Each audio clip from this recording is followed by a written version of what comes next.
안녕하세요. 오늘도 유교양식도 드시고 영양식도 드셔서 영육간에 강건하길 원합니다. 함께 성경 일도하기, 여러분 함께하면 어렵지 않게 읽을 수 있습니다. 오늘 우리가 함께 나갈 본문은 창세기 6장이 되겠습니다. 그래서 우리 6장 나가기 전에 어제 창세기 5장 말씀 좀 잠깐 살펴보겠습니다. 여기에 중점적으로 우리가 봤던 것은 에녹이라는 인물 등장했었죠. 모드셀라를 낳고 이제 65년 지난 다음에 65세 이후부터는 하나님과 300년 동안 동행했던 에녹을 볼 수가 있고, 모드셀라를 낳고 라멕을 낳고 이제 오늘 6장부터 등장하는 노아가 출생한 것을 우리가 알 수가 있습니다. 그래서 오늘 이제 창세기 6장에는 우리가 다 알고 있고 세계 역사에도 다 기록된 이 홍수 사건에 대해서 어떻게 일어나게 됐는지 그 배경들을 좀 한번 살펴보려고 합니다. 그래서 창세기 6장에는 좀 중점적으로 보일 것은 창세기 6장 이제 그 1절에서 4절까지 말씀입니다. 왜냐하면 이 4절 안에 두세 곳이 많은 의견들이 있어서 의견이 분분한 이 사건들이 있습니다. 그래서 그 부분들을 우리가 좀 함께 좀 깊이 살펴보려고 합니다. 저도 이 부분들에 대해서 이제 굉장히 많은 의문점을 가졌었어요. 제가 이제 신앙생활은 한 46년이 되는데 예수 믿고 교회 다닌 지 얼마 안 돼서 제일 먼저 부딪히는 부분이 창세기 6장 이 앞부분이었습니다. 우리 함께 읽으면서 좀 살펴보려고 합니다. 창세기 6장, 사람이 땅 위에 번성하기 시작할 때 그들에게서 딸들이 나니 하나님의 아들들이 사람의 딸들을 아름다움을 보고 이 부분들에 대해서 몇 가지 의견들이 있습니다. 하나님의 아들들이 과연 누구고 사람의 딸들은 누구인가? 이것에 이제 한 4가지 정도로 제가 좀 말씀을 드리려고 합니다. 이 하나님의 아들들은 이제 이 신들이라고 주장하는 분들이 있습니다. 이것은 이제 그 로마나 그리스 신화의 그 다신론적 개념에서 영지주의에서 이걸 믿는 분들이 이렇게 주장을 하고요. 두 번째로는 이제 이 하나님의 아들들은 왕족이나 귀족계층의 사람들일 거라고 주장을 합니다. 이것이 유대인 랍비들이 그렇게 주장을 하고 있다고 합니다. 근데 당시 또 그때 당시에 이 사람들이 이렇게 많지 않을 때 이런 신분의 차이가 있었나 이런 점에 또 이제 반문을 하시는 분들이 있고요. 세 번째로는 타락한 천사들이라고 또 주장하는 분들이 많이 계십니다. 우리나라에도 또 유명한 목사님들 또 교단들에서도 이렇게 주장을 합니다. 그래서 이 타락한 천사들을 주장하시는 분들은 히브리서의 이제 그 말씀의 11장 말씀이나 욥기서 보면은 이 사단이 올랐을 때 하나님 앞에 하나님의 아들도 섰고 이런 부분들 또 베드로 이 전서 이런 말씀들을 통해서 또 민수기 13장 이제 네피림과 또 연결을 집니다. 또한 이 아브라함의 조카 롯 이 소돔성의 천사들이 이곳에 나타났을 때 사람들이 관계하리라 했던 이런 단어들 가지고 이제 주장을 많이 하십니다. 그러면 이제 그분들 주장으로 말하면은 타락한 그 천사들과 사람이 결합해서 자녀를 낳게 되죠. 그분들이 주장하는 것은 이제 이 자녀가 네피림이다. 이제 네피림은 이제 좀 이따 우리가 읽으면서 나갈 거지만 이제 그 거장들, 이제 장보들을 말씀하고 있습니다. 그래서 이제는 그렇게 보는 이제 견해가 있고요. 또 네 번째는 경건한 셋의 후손이다. 우리 그 아벨 대신 하나님의 셋을 주셨죠. 그리고 그러면 이 경건한 셋의 후손으로 하나님의 아들들을 보면 사람의 딸들은 그 아벨을 죽였던 가인의 후예로 보는 견해가 있습니다. 대부분의 주석과 많은 분들이 이제 네 번째의 의견들을 이제 따르는데 그렇지 않은 교단과 또 유명한 목사님 또 주석가들이 있다는 사실을 여러분 좀 아셔야 될 것 같습니다. 제가 왜 또 이런 부분들을 좀 깊이 여러분한테 말씀을 드리냐면요. 사실 우리가 성경 일도학인데 이걸 쭉 읽기만 하면 사실 뭐 글씨 읽는 거는 어렵지 않잖아요. 뭐 내용을 알든지 못 알든지. 근데 내용을 조금은 중요한 부분은 짚고 넘어가서 이해가 돼야 읽어도 우리에게 많은 도움이 됩니다.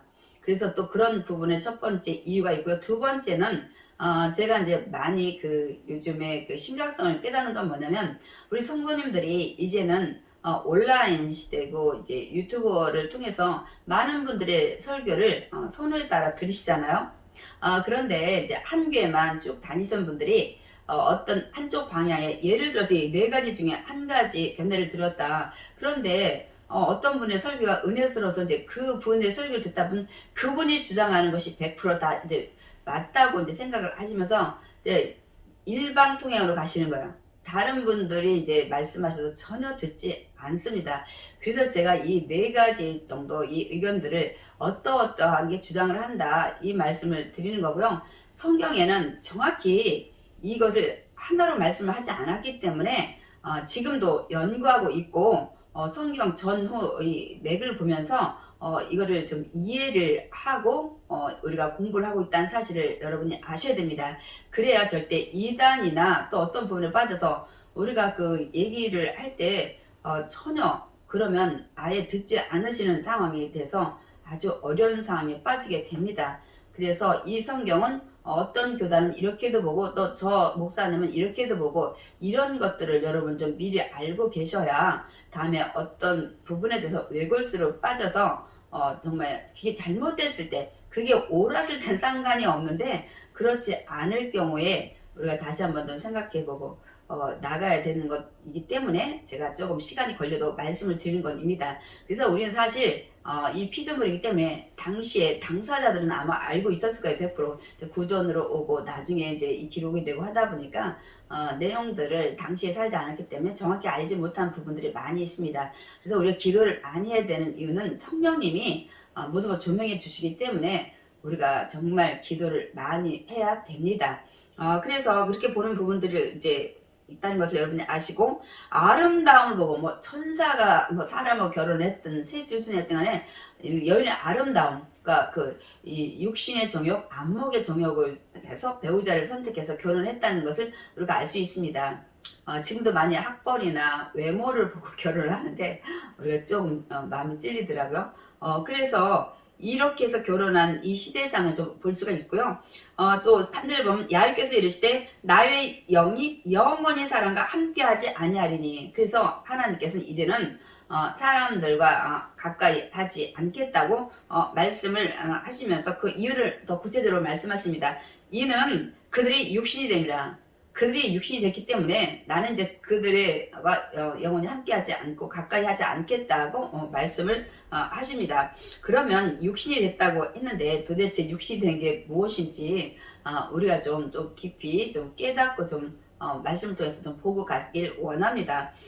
제가 그래서 육신이 된 것이 육신의 사람, 이것이 도대체 무엇인가 로마서 8장을 통해서 좀 잠깐 좀 읽어보겠습니다. 로마서 8장은 굉장히 복음의 진수입니다. 이 생명을 주는 성령의 법을 통해서 우리가 그 마귀의 그 죄의 중에서 이제 자유함을 얻게 되고, 우리가 연약해서 육신을 그 율법을 잘 지키지 못하지만 이 성령의 법이 내 안에 들어오면 율법이 요구하는 율법의 말씀대로 이제 우리가 살아갈 수 있는 능력이 생긴다는 그 말씀을 하고 있습니다. 그래서 저는 로마서 8장 5절부터 좀 보겠습니다. 육신을 따르는 자는 육신의 일을, 영을 따르는 자는 영의 일을 생각하나니 하고 말씀하겠습니다. 육신을 따르는 자는 육신의 일을 하게 되고, 영을 따르는 자는 영의 일을 생각한다고 말씀하고 있습니다. 육신의 생각은 사망이라고 말씀하고 있습니다. 육신의 생각대로 육신을 하는 자는 결국 사망, 멸망에 이르게 되고, 영의 생각은 생명과 평안이니라. 구원의 생명도 얻지만 평안을 얻게 된다고 말씀하고 있습니다. 7절 육신의 생각은 하나님과 원수가 되나니. 여러분, 육신의 생각으로 육신의 일을 하게 되면 하나님께 원수가 된다고 말씀하고 있습니다. 이는 이유를 말씀하고, 하나님의 법에 굴복하지 아니할 뿐 아니라 할 수도 없습니다. 육신의 사람은 하나님과 원수되고 하나님 말씀에 불복하고 된다는 사실을 여러분 알 수가 있습니다. 8절에 육신에 있는 자들은 그러므로 어떻게 하나님을 기쁘시게 할 수 없다고 말씀하고 있습니다. 그래서 우리는 육신의 사람이 아니라 성령의 사람이 되어야 될 줄 믿습니다. 그것이 이제 9절에 만일 너희 속에 하나님의 영이 거하시면 너희가 육신에 있지 않냐고, 영에 있나니 누구든지 그리스도의 영이 없으면 그리스도의 사람이 아니라. 결론을 말씀하고 있습니다. 그리스도의 영, 하나님의 영, 성령 다 같은 말씀이죠. 그래서 우리가 성령으로 충만한 사람이 될 때 육신의 생각, 육신의 일을 우리는 이겨낼 수 있고 영의 생각, 영의 일을 하게 됩니다. 그런데 이 시대 때 육신이 됐다고 말씀하고 있습니다. 육신에 됐다는 건 육신의 일을 하고 육신의 생각을 하고 아까 좀 하나님 말씀을 거역하고 하나님과 원수되고 하나님을 기쁘게 하지 않는다는 사실을 우리가 알 수가 있습니다. 이렇게 사람들이 변했다고 말씀하고 있습니다. 그러나 그들의 날은 120년이 되리라 하시니라. 그러나 이들을 이제 하나님께서 심판하시려고 하지만 120년이 되라. 제가 처음에는 이게 그 120세로 좀 제가 말씀을 많이 들었었어요. 이 초신자 때. 근데 나중에 이제 말씀을 공부하고 나니까 이 120년은 120세가 된 것이 아니고, 왜냐면 창세기 5장에 이 노아의 위 조상들이 막 900 몇 년씩 살았잖아요. 그럼 뭐 갑자기 120년으로 이게 징벌받은 것처럼 우리가 이제 그동안 알았는데, 이 120년을 이제 대부분은 이 노아가 방주 짓는 기간, 그 기간에 복음을 전했다는 사실을 우리가 뒤에 말씀을 통해서 좀 알 수가 있습니다. 그래서 저는 이제 120년은 이 나이 120세가 아니라 또 왜 그러냐면 이 뒤에 가면 그러면 120세가 돼서 다 120세 정도로 살아야 되는데, 아브라함 175세 그 데라가 다 190 몇 세인가요? 이렇게 그 120년이 아니라 더 많은 이 나이들을 살고 있고, 그 후에도 노아의 그 후손들이 막 400 몇 세들 계속 사는 걸 볼 수가 있습니다. 그래서 우리는 좀 그 말씀을 그래도 한번 좀 성경을 좀 보고 넘어가겠습니다. 베드로전서 3장 20절. 그들은 전에 노아의 날 방주를 준비할 동안 하나님의 오래 참고 기다리실 때 복종하지 아니하던 자들이라. 노아의 날 방주를 준비할 동안 오래 참는 기간이란 이게 120년을 얘기할 수 있습니다. 그러니까 노아가 계속 그 복음을 전하는 것을 우리가 알 수가 있습니다. 왜냐하면 우리 또 마태복음 24장 39절에도 보겠습니다. 38절부터 읽겠습니다. 홍수 전에 노아가 방주에 들어가던 날까지 사람들이 먹고 마시고 장가들고 시집가고 있으면서 금방 배를 졌다면 이렇게 기록하지 않겠죠. 방주에 들어온 날까지 계속 전도를 한 거 알 수 있습니다. 그리고 120년을 우리가 또 그렇게 보는 수 있는 이런 토대가 됩니다. 39절. 홍수가 나서 그들을 다 멸하기까지 깨닫지 못하였으니.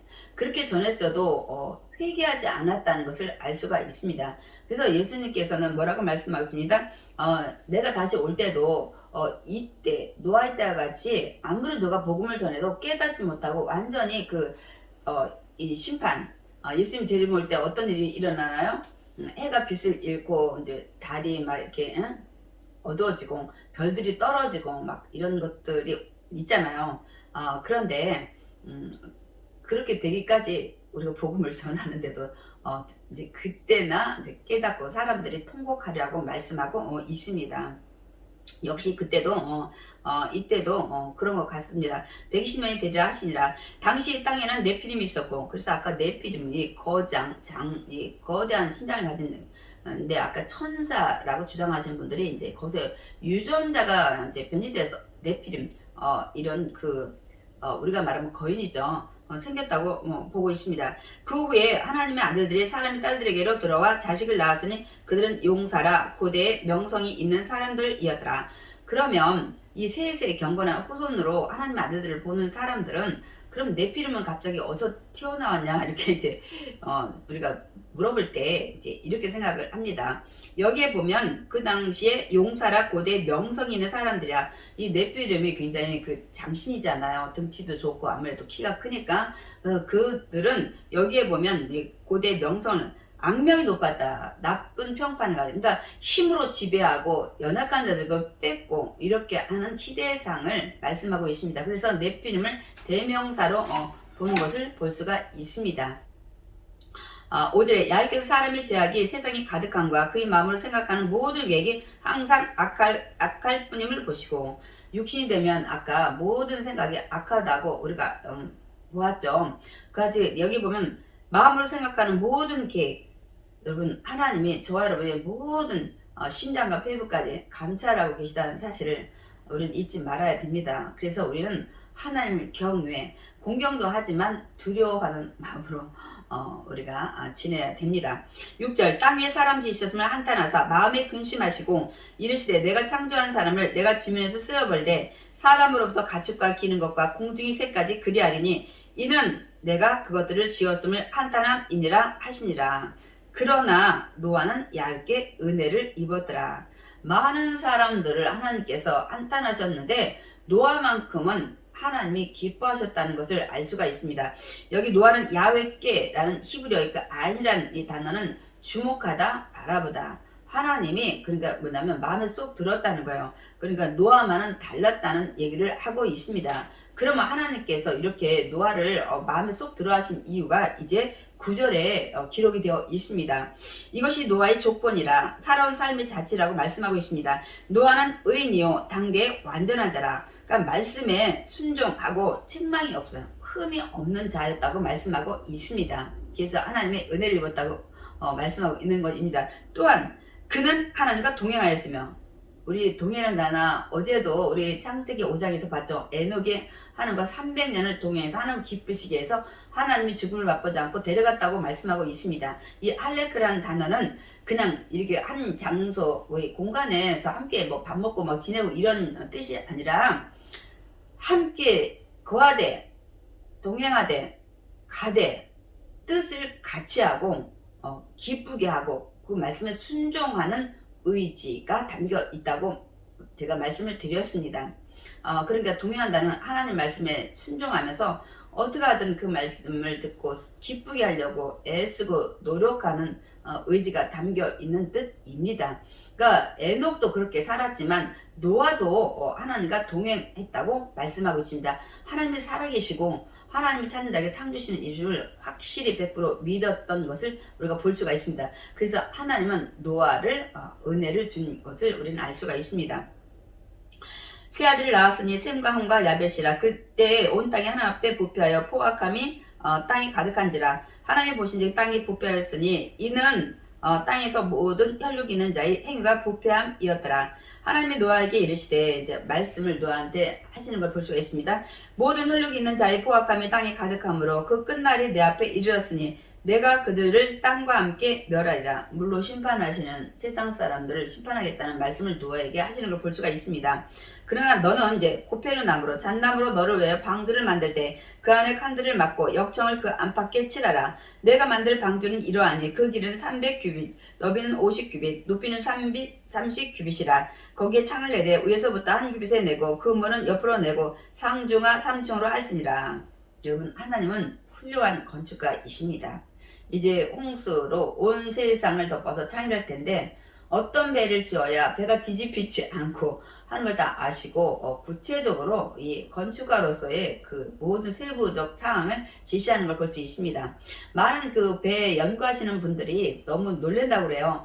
이 노아의 방주의 이런 규빗 이 모든 것을 살펴볼 때 지금의 배는 빨리 파도를 이기고 가야 되는 배를 만드는데 이 배는 굉장히 밑이 평평하면서 어떤 파도나 물의 창이라도 계속 오래 떠있는 뒤집히지 않는 구조라고 합니다. 그래서 이것을 보고서도 많이들 놀라신다고 말씀을 하시더라고요. 하나님은 이제 레이기를 제가 보면서 이제 설명할게요. 정말 훌륭한 건축가요. 성막이고 모든 것들을 만드시는 정말 멋쟁이 건축가이심을 제가 또 레이기에서 소개를 할 것입니다. 17절 내가 홍수를 땅에 일으켜 무릇 생명의 기운이 있는 모든 육체를 천하에서 멸절하시니 땅에 있는 것들이 다 죽으리라. 이렇게 말씀하고 있습니다. 그러나 노아는 내가 내 언약을 세우리니 너는 내 아들들과 내 아내와 내 며느리들과 함께 방주로 들어가고 아마 너는 이제 구원 방주에 올라타서 구원할 거라. 그러니까 넌 방주를 짓고 이제 그리고 어떻게 하라는 건 말씀을 하신 것 같습니다. 19절 혈육이 있는 모든 생물을 너는 각기 암수 한 쌍씩 방주를 이끌어들여 너와 함께 생명을 보존하게 하되 새가 그 종류대로 가축이 그 종류대로 땅에 기는 모든 것이 그 종류대로 각기 둘씩 내게로 나오려니 그 생명을 보존하게 하라. 너는 먹을 모든 양식을 내게로 가져다가 저축하라. 이것이 너와 그들의 먹을 것이 되리라. 아멘. 이 모든 것들을 그 하나님께서 이 생물들을 암수 쌍으로 다 드리는 것을 볼 수가 있습니다. 그런데 하나님은 때를 기다리신 거예요. 120년. 그래서 저는 이제 그 베드로 후서 3장 9절 주의 약속은 어떤 일이 더디다고 생각하는 것 같이 더딘 것이 아니라 오직 주께서는 너희를 대하여 오래 참으사 아무도 멸망하지 않냐고 다 회개하게 이르기를 원하시느니라. 주님이 매일 오신다고 하는데 더디 오신 이유는 한 명도 멸망하지 않고, 그래서 120년에 그때도 기간을 주셨습니다. 지금이 우리 120년의 그 회개의 기간을 주시는 은혜의 때가 아닌가 우리가 깊이 생각을 해야 됩니다. 그래서 베드로후서 3장 15절에 우리 주의 오래 참으심이 구원이 될 줄로 여기라. 이 기간에 우리가 전도를 해야 돼요. 가족이나 형제나 또 우리 자신 먼저 믿음의 견고히 서야 되겠죠. 하나님께 은혜를 입을 만한 믿음, 동행하는 믿음. 그래서 이 120년이라는 기간은 그 뭐 용서나 그 죄를 그 사면하는 것이 아니라 하나님의 오래 참으시는 기간입니다. 그러나 반드시 한계가 있어요. 하나님이 기다리시지만은 오래 참으심이 그 시한 마지막 기간이 때가 있다는 사실입니다. 그때가 언제죠? 예수님이 재림하신 날이에요. 여기에도 120년 동안 계속 복음을 노아를 통해서 전했지만 이제 홍수로 피를 땅 아래서 위에서 공중에서 내리는 그때까지가 120년 기간이었죠. 지금도 사실 120년 우리 좀 은혜의 기간인데 그 홍수가 난 때처럼 마지막 이제 해가 빛을 잃고 이제 막 어두워지고 막 이럴 때에 그러니까 오지 않을까 생각을 합니다. 근데 마지막 창세기 6장 22절 아주 중요한 말씀입니다. 마지막 때입니다. 노아가 그와 같이 하여 하나님이 자기에게 명하신 대로 다 준행하였더라. 뭐 당연하지, 하나님 말씀하셨는데 다 준행하겠지, 당연한 거 아닌가 이렇게 생각하는데, 여러분 노아가 이 다 준행한 이 배를 만들고 120년 동안 손가락질 받으면서 전도했던 건 이거 보통 일이 아닙니다. 아니 홍수를 한 번도 본 적이 없고 배를 만들어 본 적도 없고 사람들은 미쳤다고 손가락질하고 정말 그런 일이 있을까? 우리 8명 식구만 살고 나머지 다 물러 다 심판해서 다 죽는 건가? 여러분 하나도 눈에 본 적도 없고 정말 경험한 적도 없는 이런 것들에 그래도 하나님을 믿고 하나님을 찾는 자를 상 주시고 살아계심을 알고 동행했던 노아의 믿음이었기에 순종할 수 있었습니다. 우리가 지금 또 그런 상황이죠. 어떤 건가요? 본 적이 없어요.